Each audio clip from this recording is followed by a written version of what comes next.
Recent reports suggest that the Chicago Bulls turned down a first-round pick for Lonzo Ball. We're going to be talking about if this was a good decision for the Chicago Bulls and what this means for them moving forward. This is your host, Rico Greenhowe, and you have found yourself on another episode of Bulls Digest. And so today we are breaking down the most recent report around the Chicago Bulls that suggests that they may have, in fact, left a first-round pick on the table for Lonzo Ball. And so before we go ahead and jump into this most recent report, wanted to go ahead and let you guys know that about 64.9% of you that watch are not subscribed to the channel. So make sure that you go ahead and you slam dunk on that subscribe button for us. It means a lot to us as we try to reach our end of the season subscriber goal. And so with that being said, let's go ahead and jump into today's content. And so this is around the recent report that suggests that the Bulls had a first round pick on the table for Lonzo Ball. If you want to read about this a little bit more, you can go on Bleacher Nation. This is under Elias Schuster.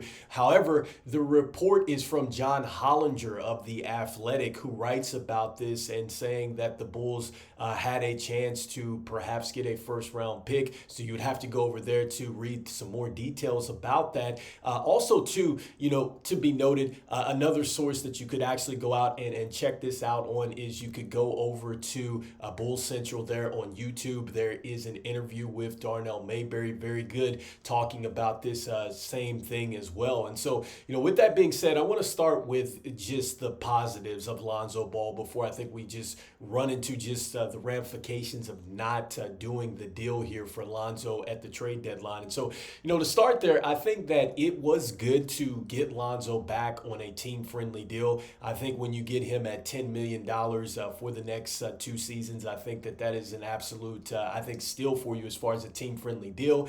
And I think it's clear that when you look at Lonzo, you look at what his impact has been. Like, he's going to be a player that can help any team. I'm talking about a team that's going through a rebuild, retool, whatever you want to call it, like we are going through. And then also, too, a team that is immediately ready to contend. I think that Lonzo Ball certainly helps you. The basketball IQ has been on display all season on the offense and the defensive end. And I think more importantly, what you're seeing from Lonzo Ball is that he's been healthy for the most part, right? Like, he has not had any issues with the knee, which is terrific. I still stand by the fact that I think he is probably going to be the comeback athlete of the year, in my opinion, because I think that what Lonzo is doing has been spectacular. Now, with that being said, to extend Lonzo Ball, when you had a chance to trade him for a first round pick, I think that that is actually a bad decision, because you've gone off and you've traded Zach Lavine.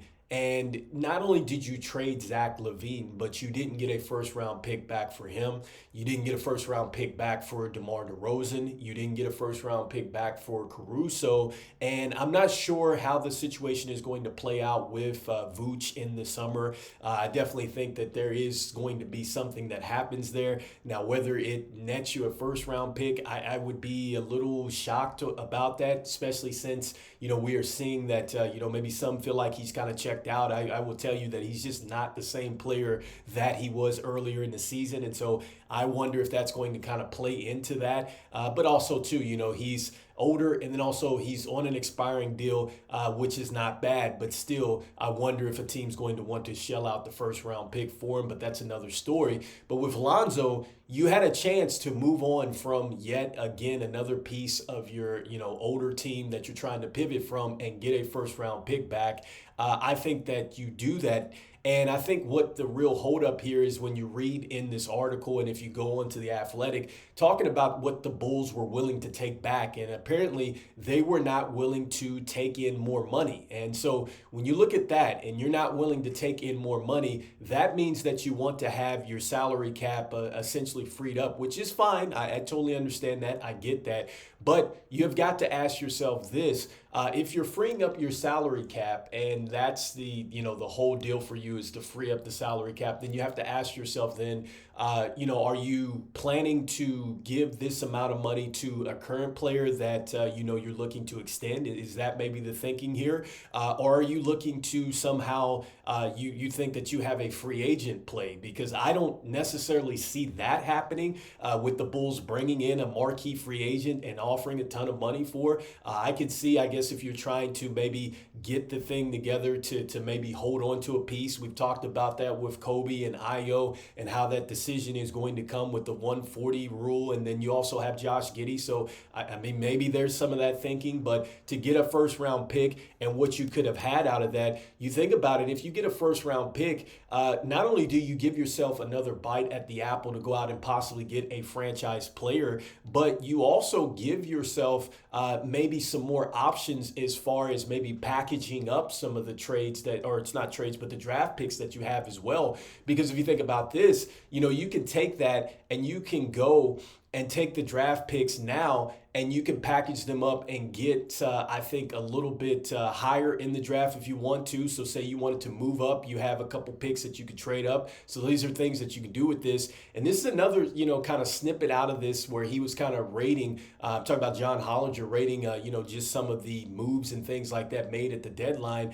And, I must say I do agree with the fact that, look, man, this is the type of move that suggests that you're really trying to run it back, because when you don't trade on from a player or trade a player that you could have actually netted a first round pick for, it reminds me a lot of what he said at the press conference after the trade deadline with the Zach Lavine situation there, and just talking about, going for, again, these play-ins and playoff situations when the team is just not there and you need as many draft picks as possible to possibly find a franchise player. But this is what he was saying, like, hey, we're looking to either we get the play-in, we get the playoffs. I think it's going to be a win for us here. If this young nucleus can do that, and that's just paraphrasing this, but, again, this is another situation where AK clearly had a chance to pivot on from his last team, and he didn't do it. And so now you're in a situation where you have Lonzo, and I totally get it. It makes sense for right now.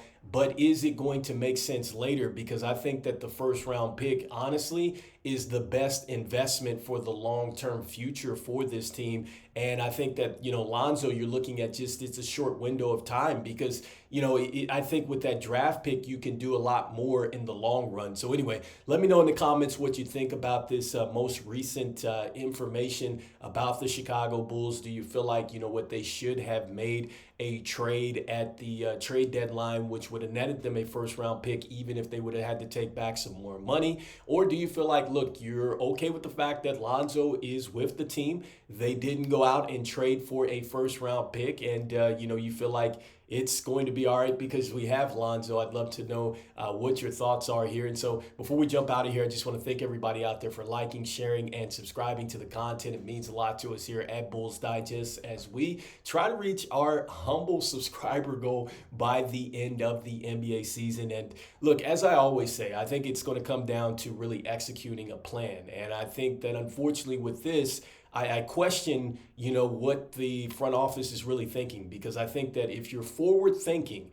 you've got to go ahead and get the draft capital for Lonzo Ball, because there's no guarantee that he's going to continue to keep trending the way he's doing, right? Because you don't obviously want him to get injured or anything like that. But, that could also play into the fact that you're not going to get the same amount of draft capital for him if you decide to move on. If his play digresses a bit, that could definitely play a factor into it as well. And so I just think the Bulls are in a situation now where I think you have to jump on the draft capital and you go from there, because as much the draft capital you stack up, the more bites you have at the apple, or you have more, I think, in your, kind of your trade cupboard here, where you can either go out and trade for an established player, or, you can entice a team maybe to trade up and get into something that you want in the draft. And so I think there's so many more options that you have with draft capital than you do, with your player right now. So just my personal opinion, but let me know in the comments what you're thinking here about the Chicago Bulls. And as I always say, go Bulls, and I will see you on the next one. All right, peace.